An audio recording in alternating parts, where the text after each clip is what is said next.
Olá, seja bem-vindo ao canal Cotes do Alba Podcast. Os melhores momentos de bate-papo você encontra aqui. E se gostar desse conteúdo, deixe seu like e se inscreva no canal. Bom vídeo e aproveite o conteúdo. O que o satanismo diz a respeito de Salomão? Ele é mencionado em diversos livros além da Bíblia, inclusive em Ars Goetia, não sei o que é isso, que menciona a ligação dele com demônios. Isso. Salomão era um homem muito sábio, filho de Davi, era o homem que tinha mais sabedoria do mundo. E ele realmente se inclina a uma entidade chamada Astarote, né, que é uma entidade diabólica. Mas antes dele se inclinar, tem uma pista, no livro, na Bíblia, em 1 Reis 10:14, diz que Salomão recebia todo ano 666 talentos de ouro. E um talento era muita coisa, era 34 quilos de ouro. Então o cara recebia toneladas de ouro todo ano. Mas o curioso é que a extração de mineral é sazonal e ali ele recebia linear. Então, logo depois, no capítulo 11, ele se inclina essa entidade de Astarote. Então, o satanismo interpreta da seguinte maneira: lançamos uma semente para o cara, uma isca, ele caiu na isca, agora ele nos serve. Tem livros apócrifos que falam sobre esse envolvimento de Salomão. Nos Atos de Salomão falam sobre isso, é um apócrifo. Ele, teoricamente, ele subjugou 72 demônios, aprisionou num vaso de barro, de bronze, né, com símbolos mágicos, e essas entidades passaram conhecimento para ele. Conhecimento que tornou ele muito mais sábio do que ele era e mais rico ainda do que ele era. Então ele escreveu alguns livros, onde ele estava, digamos assim, se envolveu nesse lado negro da força, né? Escreveu a Clavícula Maior de Salomão, a Clavícula Menor, escreveu a Chave de Salomão. Esses livros são colocados como livros muito importantes da alta magia. Você não vai achar em livraria. Você encontra plágios disso, mas nunca o verdadeiro, o original, está preservado nas seitas, né?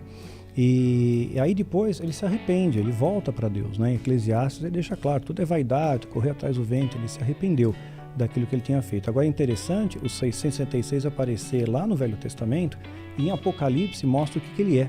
Apocalipse 13:18 fala sobre o número 666 como sendo o número da besta. E tem muita coisa interessante. Se pegar 13 vezes 18, vai dar um número que, se você somar ele ao contrário da 666, é muito louco. Tem um monte de numerologia em cima disso. Cara, esse 666, eu também ouvi muito falar sobre isso, mas eu não sabia qual era, o que estava por trás. É uma trindade satânica, é um plágio da Santa Trindade, né? A besta, o falso profeta e o anticristo. É uma trindade que vão se ajudar nesse momento que eles vão chamar de tribulação, grande tribulação, onde o anticristo vai se manifestar. E o anticristo, ele apareceu já? Ele tá para vir? Qual é o... É o Joe Biden?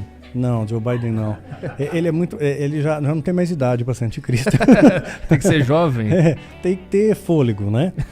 Então, assim, tem pessoas treinadas, né? Desde a época que eu fazia parte do ocultismo, tinham pessoas treinadas. O diabo, ele se pauta muito na numerologia, no Cabalá. Então, ele treinou 9 pessoas aptas a ocupar a cadeira de anticristo. O anticristo, ele tem papéis para desempenhar. Então, e algumas pessoas corroboram para que esses papéis sejam mais facilitados. Então, por exemplo, o Trump foi o 45º presidente norte-americano. 104 para ele 19 é um número importante para o satanismo, é um número cabalístico. O Trump, ele fez muitas coisas, mas uma coisa que ele fez e ganhou um grande destaque, que ele cumpriu o papel dele plenamente, especialmente o genro dele, sendo um grande articulador da paz no Oriente Médio, especialmente favorecendo Israel.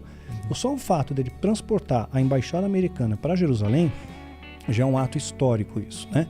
E ele conseguiu acordos de paz naquela região inimagináveis. E esses acordos provavelmente vão continuar, que vão favorecer provavelmente no futuro próximo a reconstrução do templo, né? Os judeus, eles têm um site, inclusive, chamado Instituto do Templo. Eles estão tudo preparados para fazer o templo de novo. Então eles têm os sacerdotes, tem um mapa, tem a planta, tem um candelabro menorá de ouro, tonelada ali, milhões de dólares vale o negócio. Só que o local para construir é no Monte Moriá, onde hoje tem uma mesquita. Então esse é o grande pomo da dificuldade. Porque quando Israel ganhou o status de Estado, ganhou sua independência em 14 de maio de 1948, logo depois da Segunda Guerra, o traçado que a ONU fez para eles devia ser maior, devia abranger mais partes da Palestina, incluindo o Monte Moriá. Então isso é uma grande discussão hoje entre os judeus, tem essa grande briga judeu-palestino, né, disputando um território ali que eles consideram sagrado. A própria Jerusalém é uma parte meio dividida ali, né? Então, digamos que o Trump deu uma frustrada nos planos da galera do mal. Não, ele ajudou. Ele ajudou, não entendi nada. Porque ele está preparando os acordos de paz. né? Ele está pavimentando a coisa, ele está preparando os acordos de paz, ele está corroborando para que Israel seja uma posição estratégica que no futuro próximo possa reconstruir o terceiro templo, que é uma profecia bíblica. Então ele deu uma pavimentada ali. Buguei. Ele deu uma pavimentada. Não, mas o acordo de paz não é uma coisa boa. É uma coisa boa. Precisa, não, o anticristo, você pegar, o Apocalipse, fala de 4 cavaleiros, cada um tem toda uma simbologia. O primeiro cavaleiro que entra, ele é um cavalo branco. O cavalo branco representa poder, né? O príncipe no cavalo branco, Napoleão está no cavalo branco. Quer dizer, sempre essa ideia que nós temos, esse arquétipo já está ligado a um cavalo branco, é poder e paz. E em cima desse cavalo branco tem um cara com arco nas mãos. Então mostra que ele tem poder militar, mas ele não está usando esse poder militar.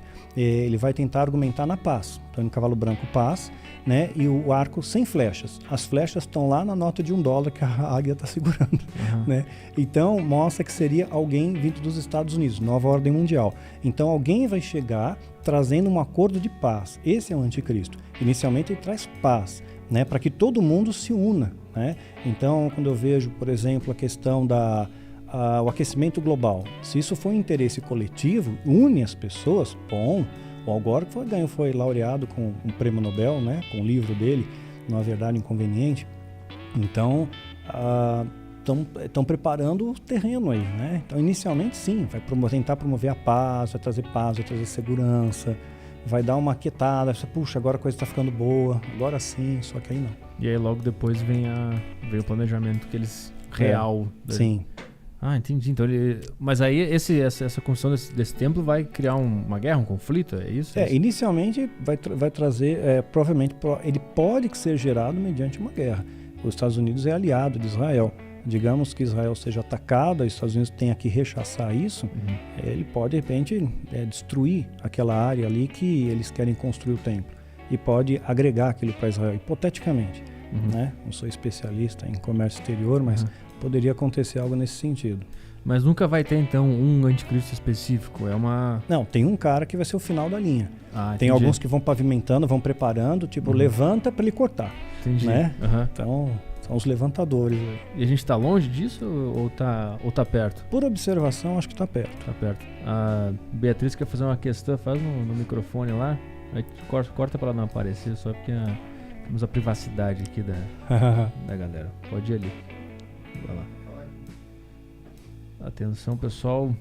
Pergunta de Beatriz, vai lá.